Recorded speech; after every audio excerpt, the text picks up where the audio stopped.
Why does the Bible call Christ a worm? We're going to figure out why in just a minute.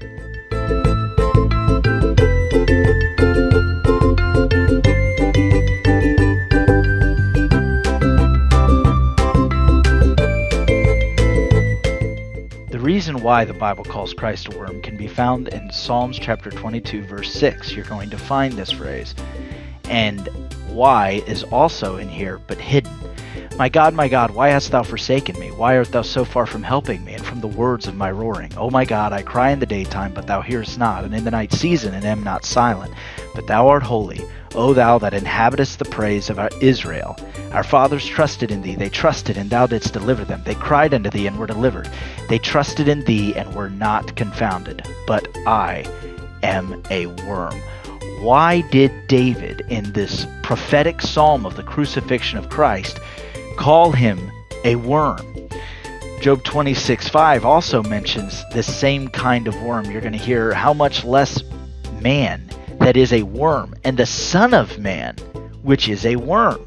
Once again, why do they call him a worm? But Isaiah 41:14, Fear not, thou worm Jacob, and ye men of Israel. I will help thee, saith the Lord, and thy Redeemer, the Holy One of Israel. Isaiah 14:10, And they shall speak of thee, and say unto thee, Thou art also become weak as we. Art thou become like unto us? Thy pomp is brought down into the grave, and the noise of the vials, and the worm is spread under thee, and the worms cover thee. Why are these three men calling the Son of God a worm?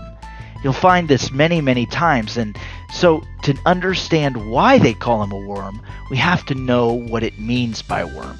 There's two different kinds of worms that are found in the Bible. There is the scarlet worm, or the scarlet stuff is one way to translate tola, or worm. And then there's another worm which is like a maggot, which is just worm. It's rimah. So tola and rimah. So the word that's used here is tola. And this tola is a specific worm called the Coccus ilicis. And many times you'll see this translated as worm, but other times you will find that this worm is translated into something else rather than the Coccus ilicis, as is mentioned here. You will find it translated in Isaiah 1:18. Come now, and let us reason together, saith the Lord. Though your sins be as scarlet. That is the same word, tola. That's the same exact word. They shall be white as snow. Though they be red like crimson, they shall be as wool. So when it is a worm, it is referring to a specific worm, the Coccus ilicis. So this worm is famous for its blood being used as a red dye. So that's the first thing you have to notice about this Coccus ilicis, and that's part of the reason why it calls it the tola worm. The second reason this worm is profound, and the reason David was writing about it, is because it is only found in Israel. Now from that point on, it has moved and relocated to other places of the world, but it was actually transported to Spain from Italy. And so this worm is very unique to Israel. The third thing is that it can be found only in the early spring. This is when you would harvest this worm's red dye. The fourth thing is that the female will graft herself to a tree, and any removal of it will kill the female. The fifth thing, the offspring are sustained by literally eating the parent as it is attached to the tree. The sixth thing, as long as the mother is alive, the offspring are protected by the parent's hard shell. Seventh thing, as they consume the parent, they turn red.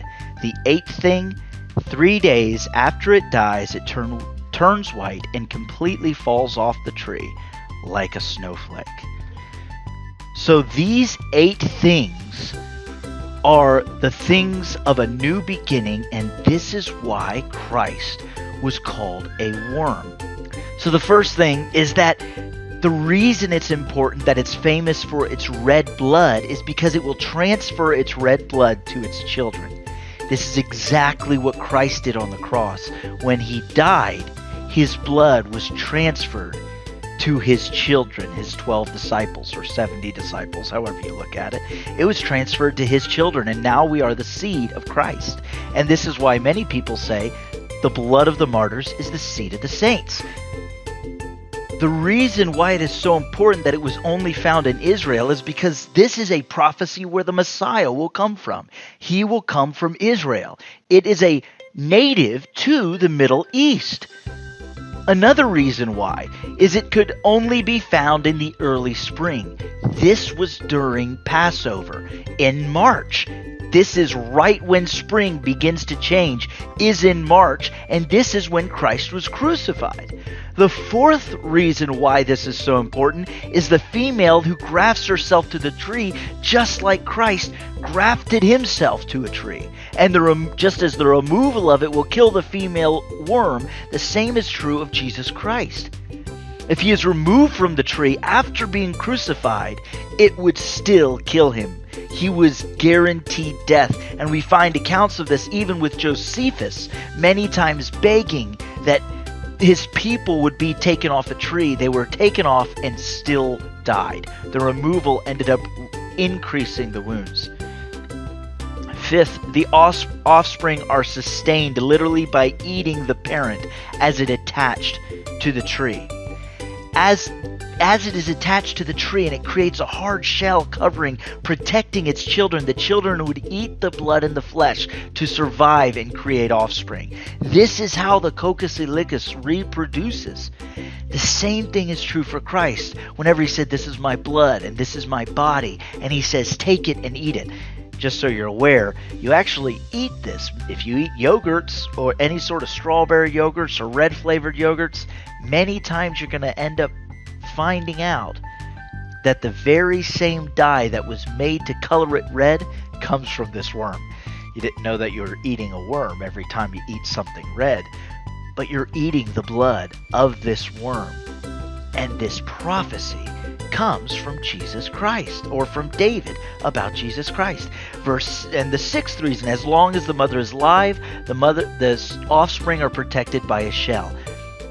After Jesus had fulfilled his prophecy and he was getting ready to die, he said, "Have you needed scrip? Have you needed purse?" He says, "Now I tell you, go get scrip, go get a purse, go get swords. You haven't needed anything because I was with you. I was your protection. But now you're going to need a sword. Now you're going to need food. Now you're going to need these things."